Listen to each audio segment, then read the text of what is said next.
तालुक्यात. नमस्कार, मी विठ्ठल तुकाराम गुरव बेटगेरी गावामधून बोलायला.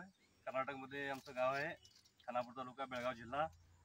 आणि तात्यासाहेबांच्या कॉन्टॅक्टमध्ये आम्ही 2 वर्ष आहे. आणि गेल्या वर्षी त्यांनी आम्हाला फक्त फोनवरूनच कॉन्टॅक्ट केल्यानंतर फोनवरून कशी लागण करायची, कुठला डोस द्यायचा आणि कुठल्या पद्धतीनं पाण्याचं नियोजन करायचं हे आम्हाला फक्त फोनवरती कॉन्टॅक्टवरून सांगितलेले आहेत. आणि त्यांच्या सांगण्यावरून मी हा 12 गुंठ्याचा प्लॉट आहे, त्याचं नियोजन केलेलं आहे. आणि आज ते शेतीवरती आज बोला. आणि आता 22-23 पेऱ्यावरती ऊस आहे. 11 महिन्याचा ऊस आहे. 20 जानेवारी 2023 ची लागण आहे. आणि त्यांच्या कॉन्टॅक्टमध्ये असल्यापासून आम्हाला बऱ्यापैकी ज्ञान मिळत आहे ऊसाच्या शेती करण्याबद्दल. आणि त्यांच्यापासून आम्हाला भरपूर असं शिकायला मिळत आहे.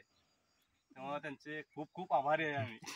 योगायोगाने भेट झाली, तात्याने प्लॉटवरती योगायोगाने भेट झाली, जाता जाता प्लॉटवरती त्यांनी भेट दिली आणि त्यांचा आम्हाला मनापासून आभारी आहे.